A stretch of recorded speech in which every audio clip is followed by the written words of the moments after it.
The Johnson Wax Program, Words at War with Clifton Fadiman.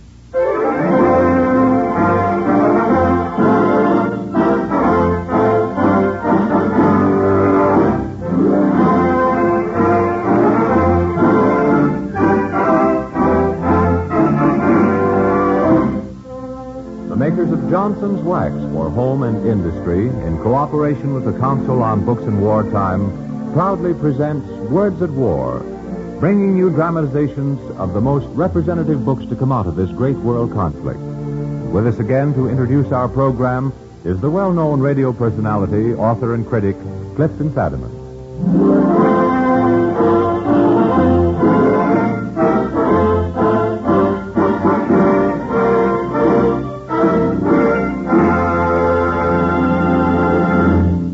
Fadiman, good evening. Tonight, the spotlight of Words at War swings to the far east and falls upon that reawakening giant of the Orient, China, ancient nation whose modern destiny is the vital concern of us all. After Jack Costello brings you a brief message from our sponsor, I'll tell you more about tonight's program. No program of better car maintenance is complete if it overlooks the paint job. Even if your car sits idle for days at a time, the finish needs looking after. Dirt and road grime cause deterioration if they're not removed, and a rough finish collects more dirt and grime. You can give your car a finish that's satin smooth, that sparkles like new, with the easy-to-use, double-purpose Johnson's Car New. You may already know that Car New both cleans and polishes in one application. But most people don't really appreciate how easy the job is until they try Car New themselves on their own cars. Car New is a liquid polish. You rub it on, let it dry, wipe it off. Tie a string around your finger now as a reminder to buy a package of Johnson's Car New, spelled C-A-R-N-U. Will you take it from here, Mr. Fadiman? Thank you, Jack. Tonight, we base our Words at War on two new books. The first is Heaven Below by E.H. Clayton, which shows us China through the eyes of an American missionary and educator who lived there for 30 years. The second book is China Looks Forward, written by Sun Fo, whose father was Sun Yat-sen, founder and first president of the Chinese Republic. And together these books add up to a new and startling picture of China, combining the perspectives of an admiring foreigner and a sharply critical Chinese. Once we considered China none of our business. Now we know that what happens in China today and tomorrow is the business of everybody in the world. Is China really a democracy? Is it possible for China to go fascist? What does China propose to do about Japan and the post-war world? Just what kind of people are these Chinese anyway? Let's get the answers. First, let's meet the common man of China through the eyes of E.H. Clayton, author of Heaven Below.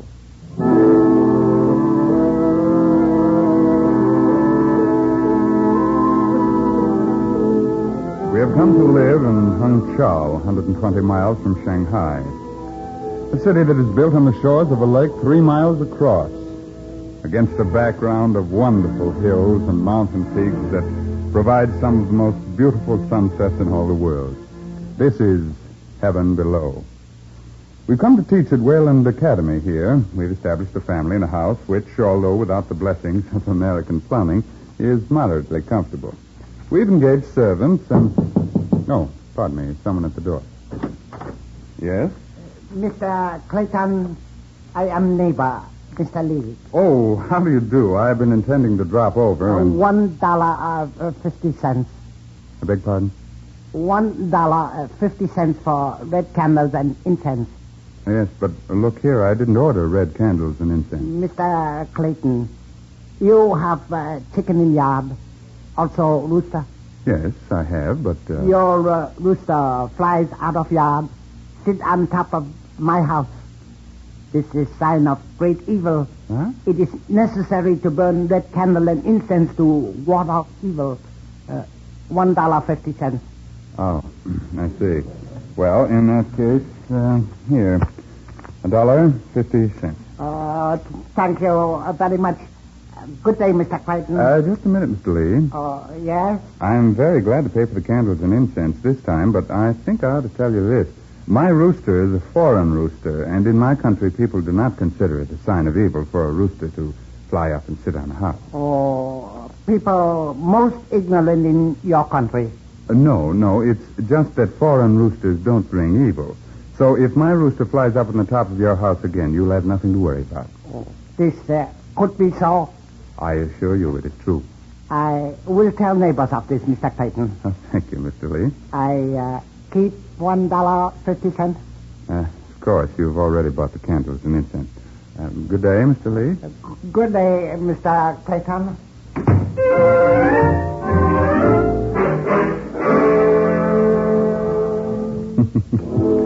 Anything can happen in China. Well, gradually we learned that our children were being called little foreign devils by the neighbors.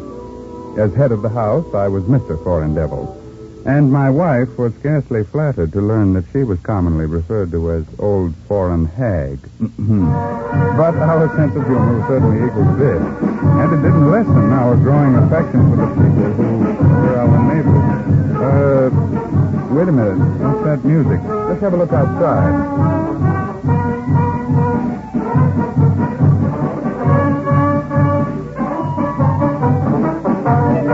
Recognize the tune? There'll be a hot time in the old town tonight. What's the occasion? Well, it happens to be a funeral procession. The local band leader's come into possession of some American sheet music and has selected Hot Time as an appropriate third. As I said before, anything can happen in China.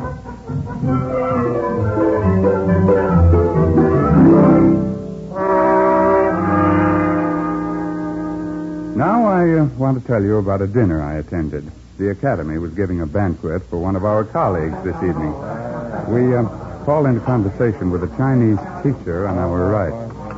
Professor Kai, is it the custom to give such lavish dinners whenever a member of the faculty leaves the school? Mr. Clayton, surely you understand the purpose of this banquet? Well, of course. Professor Ling has received a more attractive offer from another school. Mr. Clayton, Professor Ling is not leaving the school to accept a more attractive position. He is being dismissed. He's being dismissed? He hasn't another offer? None at all. Well, then, why this elaborate tribute to him? Mr. Clayton, in China, nothing is more important than faith. One must save face at all costs.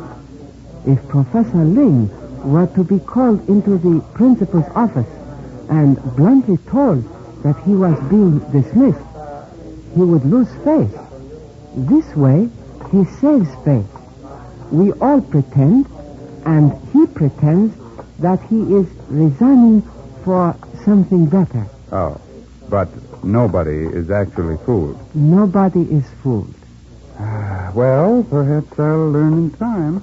A toast to Professor Ling, greatest of good fortune in his new post.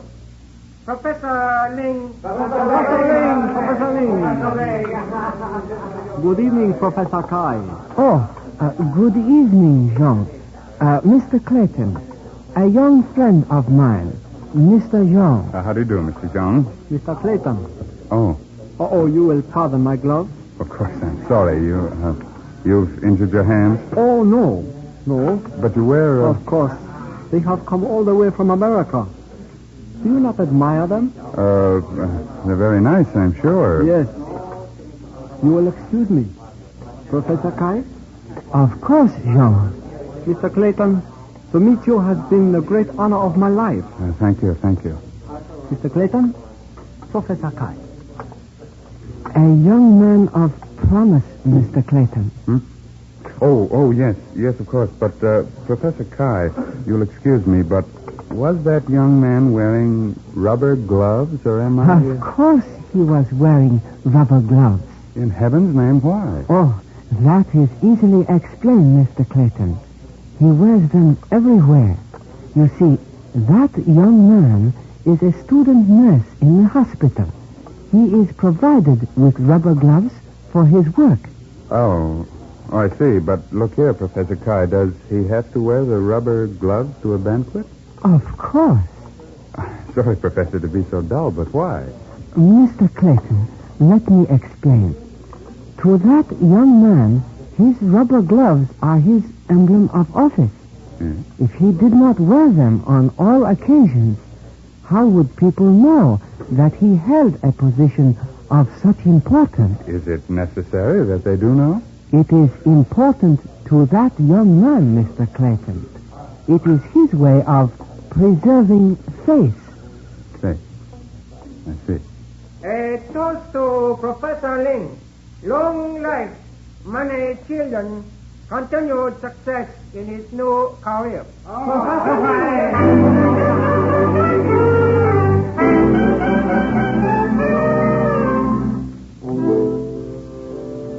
We'll take a stroll this morning along the streets of Hangzhou, the model city of China. Oh, by the way, I just remembered an anecdote. It seems the Generalissimo once came to Hangzhou, our heaven below, and was disturbed by the condition of the streets. He went to the mayor and demanded that something be done at once to clean it up.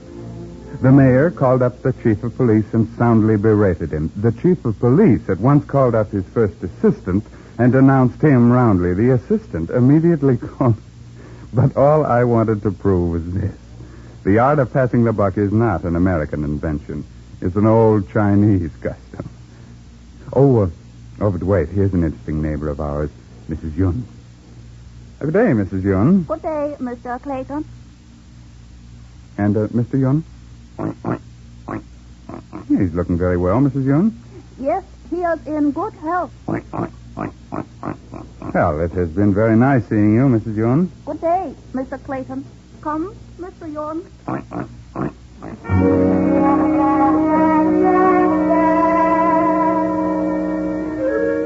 Nothing much of interest to that meeting, Except that Mrs. Yun's husband happens to be a pig. Oh, once he was a man, of course, but he died a sinner, and according to information given by Mrs. Yun, rather by the Buddhist to Mrs. Yun, he was reincarnated as a pig. Mrs. Yun, as a good wife should, is looking after him now. Pig that he is.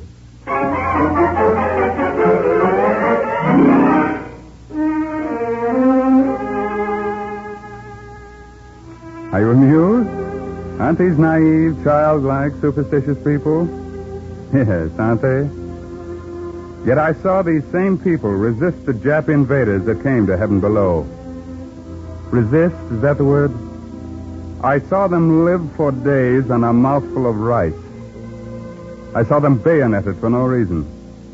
I saw their women tied to the ground to await the pleasure of a new Jap regiment. I saw them, starving though they were, fight the Japs like demons, fight with sticks and stones against machine gun and cannon, not for days, but for years. What manner of people are these? What paradox is this?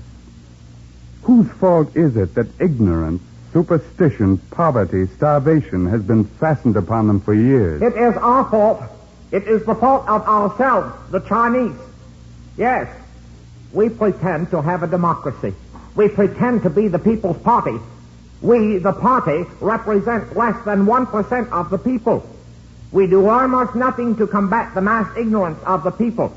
We who fight dictatorship, we function as a dictatorship. Good heavens, who dares to speak like that? He'll be arrested. No, not he. But he's denouncing the Nationalist Party, the Generalissimo himself. Yes, he is member of that party. He is close associate to the Generalissimo. He dares to speak that way, to blame China, to call the party a dictatorship? He is the only man in China who can dare speak that way. He speaks the truth and is not afraid. He is the son of Sun Yat-sen, the founder of first president of Chinese Republic. He fears no one. That is Sun Po.